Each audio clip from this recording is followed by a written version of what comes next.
देहरादून स्थित भारतीय जनजातीय सूचना शिक्षा संस्थान का दून संस्कृति विद्यालय उत्तराखंड और पूर्वोत्तर राज्यों के सीमांत क्षेत्रों में जनजातीय बच्चों को विकास की मुख्यधारा से जोड़ने का काम कर रहा है।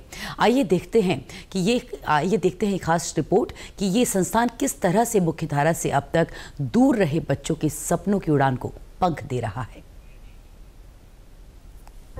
देहरादून स्थित भारतीय जनजातीय सूचना शिक्षा संस्थान का दून संस्कृति विद्यालय उत्तराखंड और पूर्वोत्तर राज्यों के सीमांत क्षेत्रों में रहने वाले जनजातीय बच्चों को विकास की मुख्यधारा से जोड़ने का काम कर रहा है।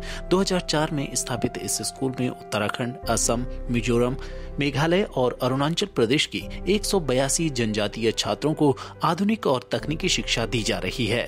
स्कूल के संस्थापक और पूर्व राज्यसभा सांसद तरुण विजय का कहना है कि स्कूल हाशिए पर खड़े जनजातीय बच्चों को क्वालिटी एजुकेशन देने के साथ ही उनकी बोली भाषाओं का संरक्षण और संवर्धन भी कर रहा है।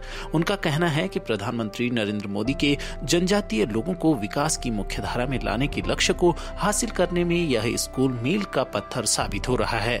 यहाँ से पढ़े 2000 से भी अधिक विद्यार्थी विभिन्न क्षेत्रों में अपना योगदान दे रहे हैं। आज हमारे विद्यालय से 2000 से अधिक छात्र उत्तर पूर्वांचल, जौनसार बावर, तराई बावर और उत्तराखंड के जो पिथौरागढ़ तथा धारचूला क्षेत्र के हैं, ऐसे छात्र यहाँ से पढ़ के ग्रेजुएट होके विभिन्न क्षेत्रों में नाम कमा रहे हैं। कोई बायोकेमिस्ट्री में प्रोफेसर है, कोई डॉक्टर है, इंजीनियर है। एक ने लद्दाख में अपना मीडिया का स्कूल वहाँ पे खोला है, बहुत बड़ा सेंटर खोला है। तो हमें बड़ी प्रसन्नता है कि अत्यंत साधनहीन अभावों में रहते हुए भी हमने देश के लिए एक अच्छे ऐसे युवक यहाँ से निर्मित किए हैं जिनके पास विद्या का बल है, वीरता का बल है और वे कूट कूट कर उनमें देशभक्ति भरी हुई है। Uttarakhand state council for science और टेक्नोलॉजी यूकॉस्ट ने उत्तराखंड की वनराजी जनजाति की शिक्षा और भाषा के संरक्षण के लिए दून संस्कृति स्कूल के साथ करार किया है।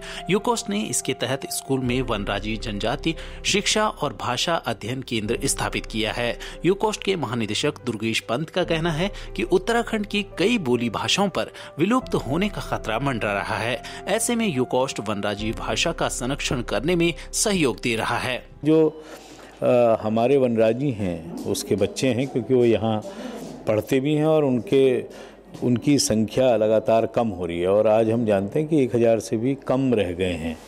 अगर ये हैं तो एक अपने आप में जिसको हम कहते हैं कि ये करीब करीब लुप्त होती भाषा है, लिपि है, उसको जीवित रखने के लिए हम क्या डिजिटल इंटरवेंशंस कर सकते हैं, किस तरह की रिपोजिटरी बना सकते हैं, डेटाबेस इसका हो सकता है। तो ये हम प्रयोग करने का हम लोगों ने भी मन बनाया है यूकॉस्ट में। और भाषा और संस्कृति अगर रहेगी तो उससे आगे के लिए कई और अभिनव प्रयोग हो सकते हैं। इसी की दिशा में ये कदम उठाया गया है। पिथौरागढ़ निवासी वनराजी समुदाय की दरवान सिंह और उनकी पत्नी ललिता देवी स्कूल में ही निवास कर रहे हैं। उनका बेटा मनीष स्कूल में शिक्षा ले रहा है। उनका कहना है कि पिथौरागढ़ में स्कूली शिक्षा मुश्किल थी, यहाँ उनके बच्चे को अच्छी शिक्षा मिल रही है और इससे उनके बच्चे का भविष्य संवर जाएगा। मेरे बच्चे यहाँ बहुत अच्छे ढंग से पढ़ रहे हैं, इसलिए क्योंकि हमारे वहाँ जो कि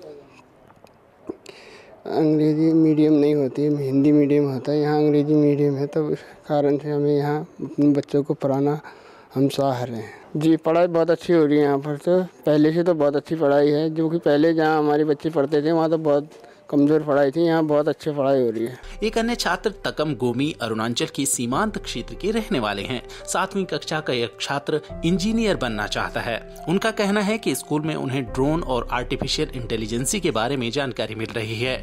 उसने प्रधानमंत्री नरेंद्र मोदी के विजन की सराहना की। यहाँ पे हमें नया टेक्नोलॉजी, उसके बाद कम्युनिकेशन और लैंग्वेज, ये सब के बारे में सीखने मिलते हैं। हम ड्रोन के बारे में जाने, उसके पीटी सुबह अपना वर्कआउट करते हैं और कुछ पढ़ाई प्लांटेशन, ये सब जो हमेशा सैटरडे को प्रैक्टिकली होते हैं। अरुणाचल की ही एक अन्य छात्र लपक दबंग का कहना है कि यहाँ पढ़ने के लिए अच्छा माहौल है।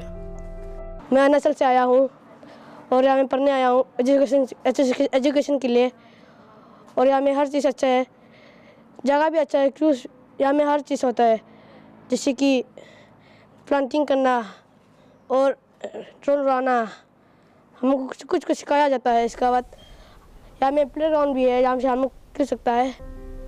ब्यूरो रिपोर्ट, दूरदर्शन समाचार, देहरादून।